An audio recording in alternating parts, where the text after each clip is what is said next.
Assalamualaikum warahmatullahi wabarakatuh. Berikut ini adalah kisah Nabi Daud melawan Raja Jalut. Nabi Daud alaihi wasallam merupakan salah satu dari sekian banyak nabi utusan Allah. Ia memiliki banyak anak, salah satunya yaitu Nabi Sulaiman. Ia juga keturunan Nabi Ibrahim alaihi wasallam dari anaknya Nabi Ishak. Nabi Daud menetap di kota Bethlehem, Palestina, dan menjadi pimpinan Bani Israel setelah terbunuhnya Raja Talut. Sebagai pemimpin, ia selalu memberi keputusan dengan adil dan bijak. Ada sebuah kisah menarik mengenai Nabi Daud yang melawan Raja Jalut pada suatu peperangan yang dikutip dari buku dahsyatnya Doa Para Nabi oleh Syamsuddin Nur. Setelah wafatnya Nabi Musa alaihi wasallam, kaum Bani Israel tidak memiliki seorang pemimpin. Kemudian dinobatkanlah Talut sebagai raja kaum Bani Israel. Raja Talut menyusun kekuatan militer dengan mengumpulkan para pemuda dan orang-orang kuat untuk menjadi tentara. Tentara tersebut sengaja dilatih sebagai persiapan untuk menghadapi bangsa yang terkenal kuat, juga berani, dan telah lama menguasai Palestina. Ketika Talut merekrut orang-orang menjadi tentara, Nabi Daud bersama dua orang kakaknya diperintahkan oleh ayah mereka untuk bergabung dalam barisan laskar Talut. Meski demikian, ayahnya berpesan kepada Nabi Daud agar ia berada di barisan belakang karena usianya masih sangat muda dan tidak memiliki pengalaman berperang. Kemudian Raja Talut menguji kedisiplinan bala tentaranya. Apakah mereka mengikuti komandonya sebagai raja?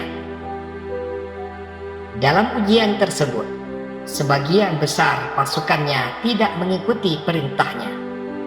Hanya sebagian saja yang patuh, termasuk Nabi Daud alaihi wasallam. Melihat pelanggaran tentaranya, Raja Talut masih bersikeras untuk membela tanah Palestina dengan menuju ke medan perang. Ia hanya bisa mengandalkan sebagian kecil rombongannya. Tibalah di medan perang dan berhadapan dengan pasukan musuh. Banyak dari rombongan Raja Talut ketakutan karena melihat lawan mereka yang bertubuh kuat juga besar, dilengkapi peralatan perang lengkap. Tentara musuh dipimpin oleh panglima besar bernama Jalut yang terkenal berani, terlatih, dan tidak pernah kalah dalam peperangan. Setiap orang yang bertarung dengannya pasti akan terbunuh. Dikatakan bahwa rombongan Raja Jalut membawa pasukannya pada kala itu sebanyak 8.000 orang. Sementara pasukan Raja Talut hanya 300 orang, di antaranya Nabi Daud alaihi wasallam. Timbullah rasa takut dan kecil hati di kubu Talut.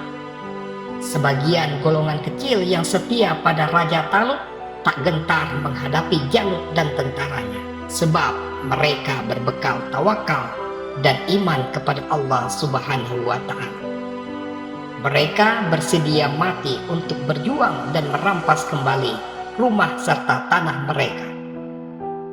Kelompok yang setia menyemangati kawan-kawannya itu lalu berdoa kepada Allah sebagaimana yang tercantum dalam Al-Quran surah Al-Baqarah ayat 250, yang artinya, ketika mereka maju melawan Jalut dan bala tentaranya, mereka berdoa, "Ya Tuhan kami, tuangkanlah kesabaran atas diri kami, dan kokohkanlah pendirian kami, dan tolonglah kami terhadap orang-orang kafir."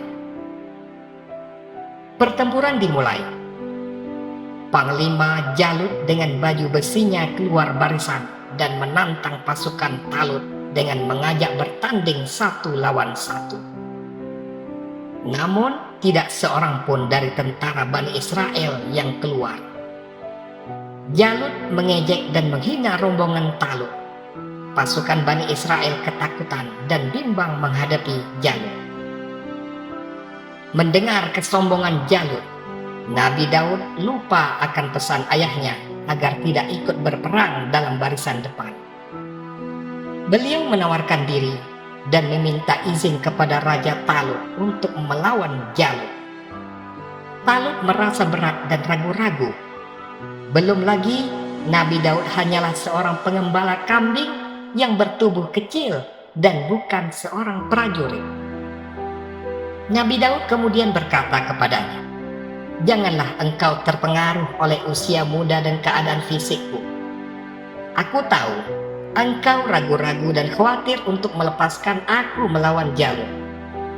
Ingatlah bahwa yang menentukan kemenangan dalam pertarungan bukanlah hanya kekuatan fisik dan kebesaran badan belaka. Yang lebih penting adalah keteguhan hati, keuletan bertempur, iman, dan kepercayaan kepada Allah Subhanahu wa Ta'ala yang menentukan hidup mati bagi seorang hambanya." Akhirnya Raja Talut memberikan izin kepada Nabi Daud alaihi wasallam dan memberikan pedang, topi baja, dan baju besi. Namun beliau enggan untuk memakainya karena alasan berat dan belum terbiasa menggunakannya. Nabi Daud tidak memiliki pengalaman perang, bahkan tidak punya pedang.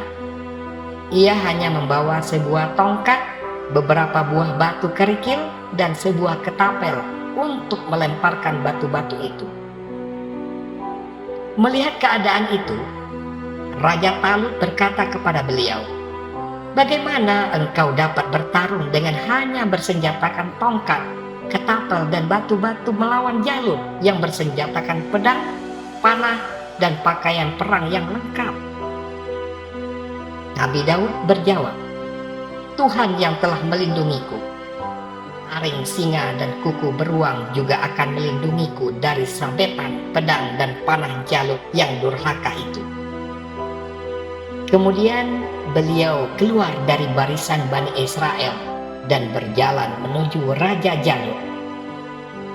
Melihat Nabi Daud yang hanya seorang pemuda dan tidak bersenjatakan pedang, tidak mengenakan topi baja dan baju besi, Raja Jalut berkata dengan sombongnya, "Untuk apa tongkat yang engkau bawa itu?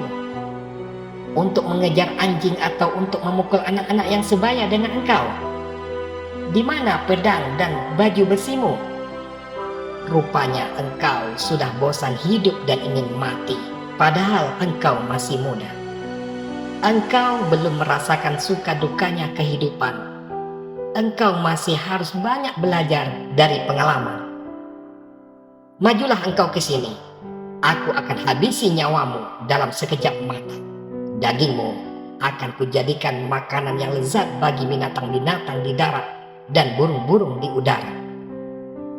Nabi Daud alaihi wasallam menjawab, "Engkau boleh bangga dengan topi bajamu dan baju besimu.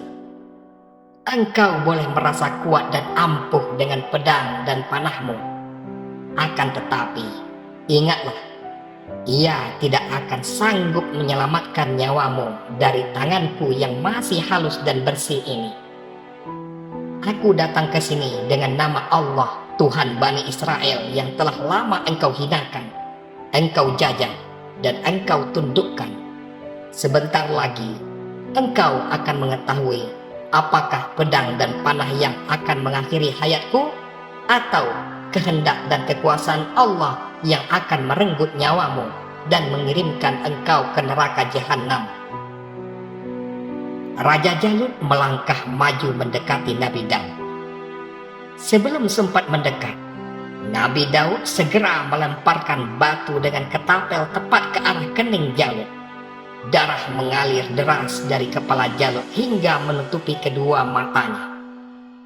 Atas izin Allah, pada lemparan batu kedua dan ketiga, Jalut lalu terjatuh.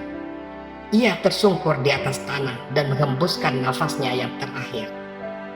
Matinya Raja Jalut membuat tentaranya mundur dan lari karena dikejar oleh rombongan Raja Talut.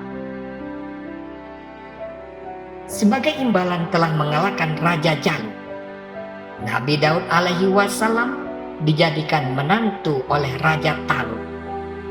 Ia dinikahkan dengan putrinya bernama Mikyal, sesuai janji Talut bahwa putrinya akan dinikahkan dengan orang yang bisa mengalahkan Raja Jalut.